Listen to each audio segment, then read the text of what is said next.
on this inconsequential town more than any other place in the United States of America. It was from this town and its gloomy, omnipresent shade that my mother escaped with me when I was only 4 months old. It was in this town that I'd been compelled to spend a month every summer until I was 14. That was until I finally put my foot down. These past 3 summers, my dad, Charlie, vacationed with me in California for 2 weeks instead. It was to Forks that I now exiled myself, an action that I took with great horror. I detested Forks. I love how horror sounded like horror. Okay. I love Phoenix. I love the sun and the blistering heat. I love the vigorous, sprawling city. Bella, my mom said to me, the last of 1,000 times before I got on the plane, you don't have to do this. My mom looks like me, except with short hair and laugh lines. I felt a spasm of panic as I stared at her wild, childlike eyes. How could I leave my loving, erratic, harebrained mother to fend for herself?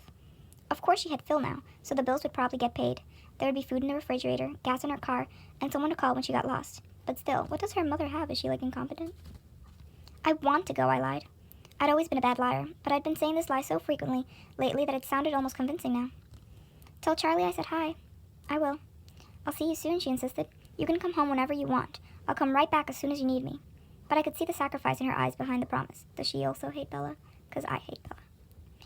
Don't worry about me, I urged. It'll be great. I love you, Mom.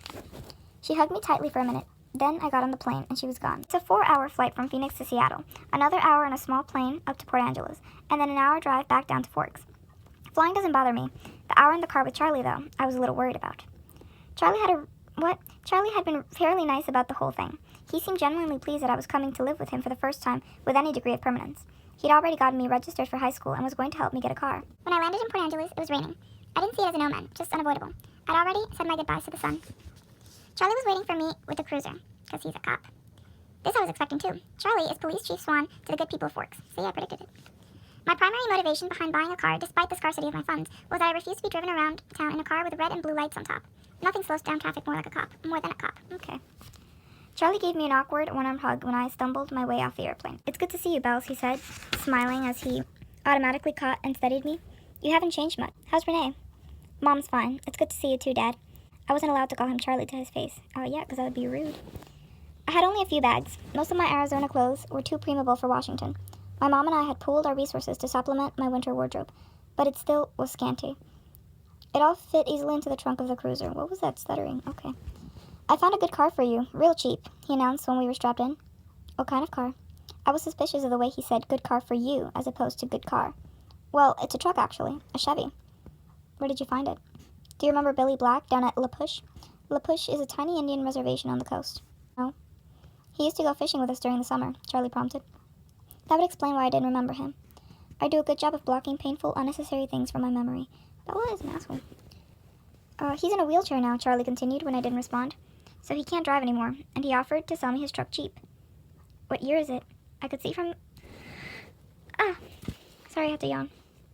I could see from his change of expression that this was the question he was hoping I wouldn't ask. Well, Billy's done a lot of work on the engine. It's only a few years old, really. I hope he didn't think so little of me as to believe I would give up that easily. When did he buy it? He bought it in 1984, I think. Did he buy it new? Well, no.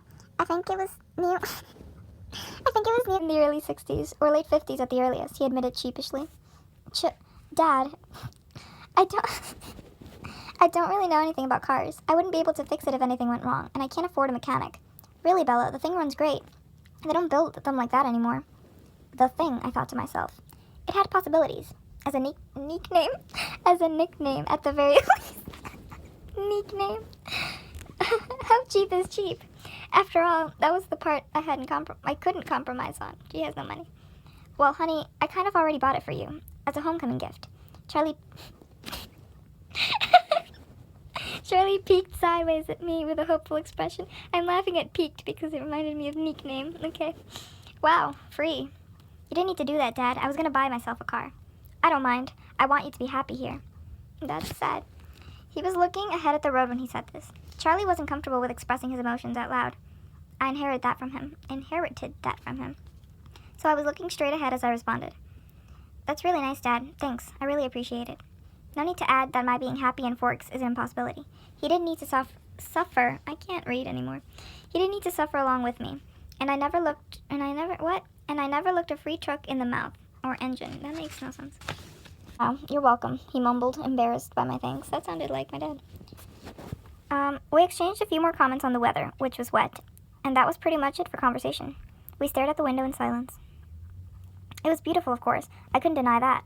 Everything was green. The trees, no me diga. Their trunks covered with moss, their branches hanging with a canopy of it, the ground covered with ferns. Even the air filtered down greenly through the leaves.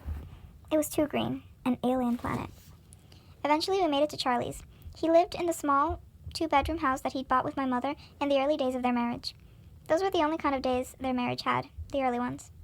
There, parked on the street in front of the house that never changed, was my new to me, truck. It was a faded red color. It was a faded red color, with big rounded fenders and a Bulbins cap. I don't know what that is.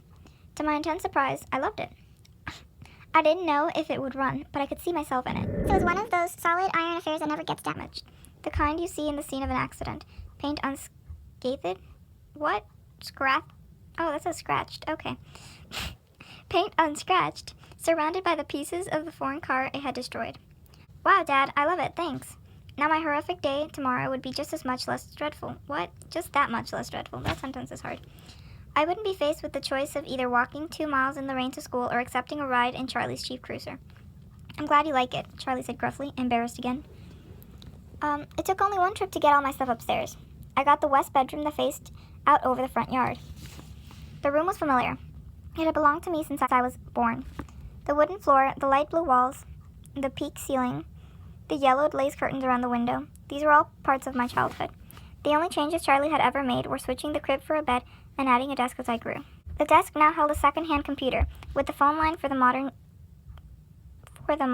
stapled along the floor to the nearest phone jack. This was a stipulation from my mother, so that we could stay in touch easily. The rocking chair from my baby days was still in the corner. There was only one small bathroom at the top of the stairs, which I would have to share with Charlie. I was trying not to dwell too much on that fact. What? One of the best things about Charlie is he doesn't hover. He left me alone to unpack and get settled, a feat that would have been altogether impossible for my mother. It was nice to be alone, not to have to smile or look pleased. That's literally me as a person.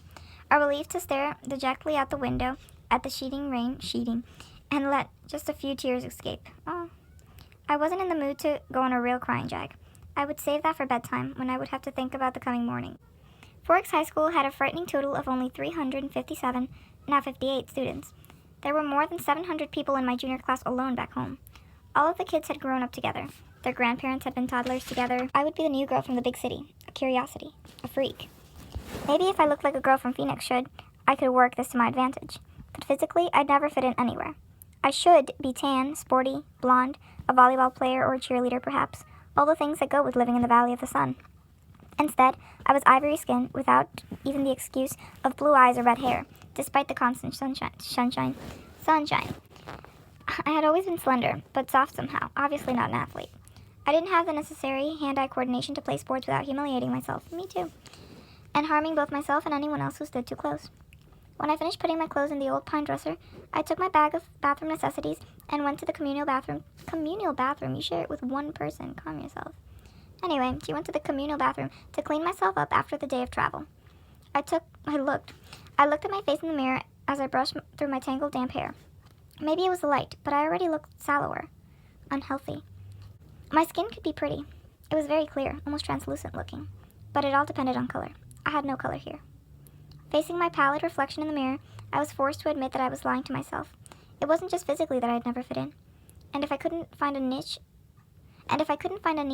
is it niche or niche? I think it's niche.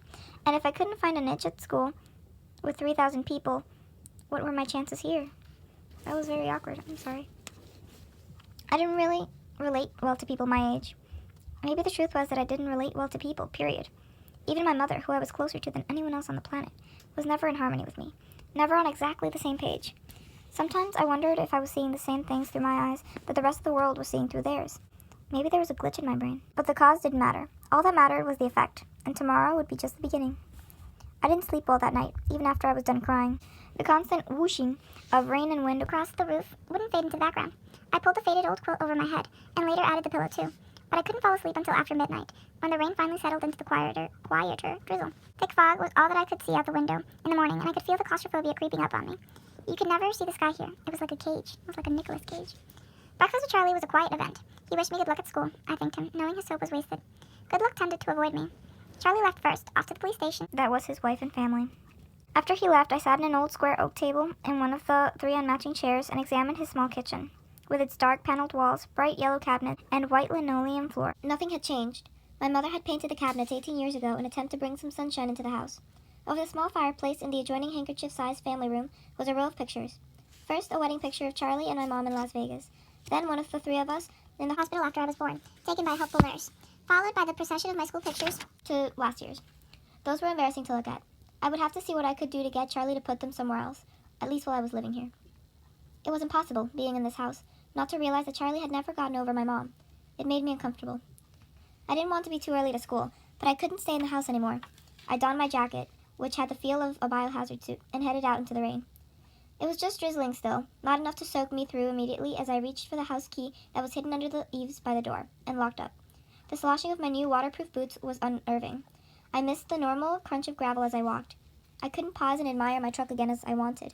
I was in a hurry to get out of the misty wet that swirled around my head and clung to my head under my hood. Inside the truck, it was nice and dry. Wow. Either Billy or Charlie had obviously cleaned it up, but the tan upholstered seats still smelled faintly of tobacco, gasoline, and peppermint. The engine started quickly to my relief, but loudly, roaring to life, then idling at top volume. Well, a truck this old was bound to have a flaw. The antique radio worked, a plus that I hadn't expected. Finding the school wasn't difficult, though I'd never been there before. The school was, like most other things, just off the highway. It was not obvious that it was a school.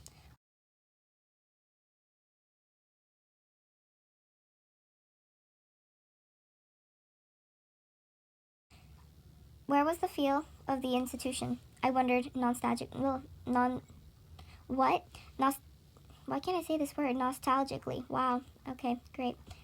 Where were the chain link fences? The metal detectors. That was very difficult for me.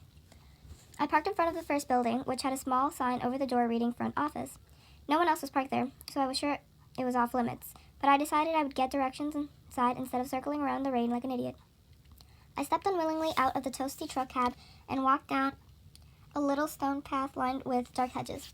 I took a deep breath before opening the door. Oh my gosh, I actually can't breathe. Inside, it was brightly lit, and warmer than I'd hoped. The office was small, a little waiting area with padded folding chairs, orange-flecked commercial carpet, notices and awards cluttering the walls, a big clock ticking loudly. Plants grew everywhere in large plastic pots, as if there wasn't enough greenery outside. The room was cut in half by a long counter, cluttered with wire baskets full of papers and brightly colored flyers taped to its front. There were 3 desks behind the counter, one of which was manned by a large red-headed woman wearing glasses. She was wearing a purple t-shirt, which immediately made me feel overdressed. The red-haired woman looked up. "Can I help you?"